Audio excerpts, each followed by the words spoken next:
సద్భక్తులు మీరందరూ కూడా ఒక్కొక్కరు ఈ చక్రం నుంచి బయటికి రాక తప్పదు. మనం ఎన్ని రోజులని మళ్ళీ ఇంకొక జన్మ ఇంకొక జన్మ ఇంకొక జన్మ ఇంకొక ఇదేనా పాడు.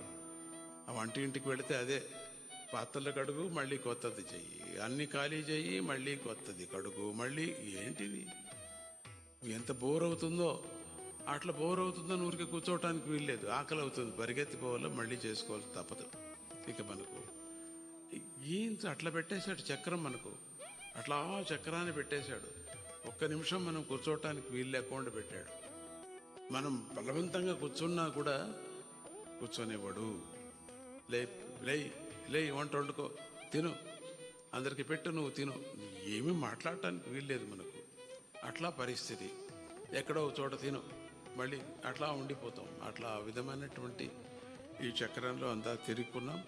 స్టాప్ అనేది లేదు. ఇది మనకు మళ్ళీ పోతూనే ఉండాలి ఈ కర్మ. అంతే, ఎప్పటికీ ఇట్లనే తిరుగుతూనే ఉంటుంది.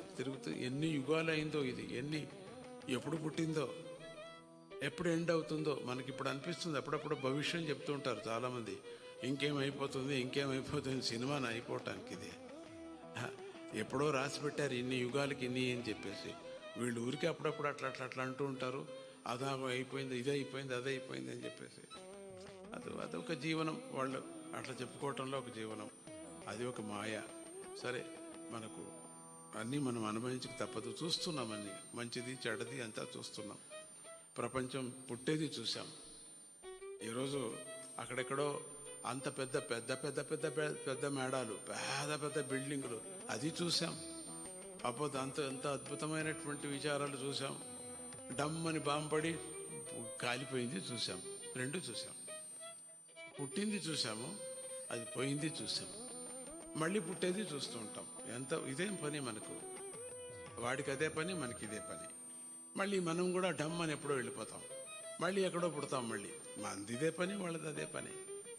సో ఇటువంటి సందర్భంలో కొంచెం ఆధ్యాత్మికంగా సద్గురువుని సేవిస్తే, ఆ గురువు మాట వింటే మనకు కొంచెం ఈ చక్రం నుంచి ఈ చూసేది ఇంకా చాలు అనిపిస్తుంది. అందుకని కొంచెం దూరం అయిపోతాం. 14 లోకాల్లో ఎక్కడో చేరుకుంటాం, హాయిగా ఉంటాం, భగవంతు సన్నిధిలో ఉంటాం. అది ఎవరికి తెలియదు.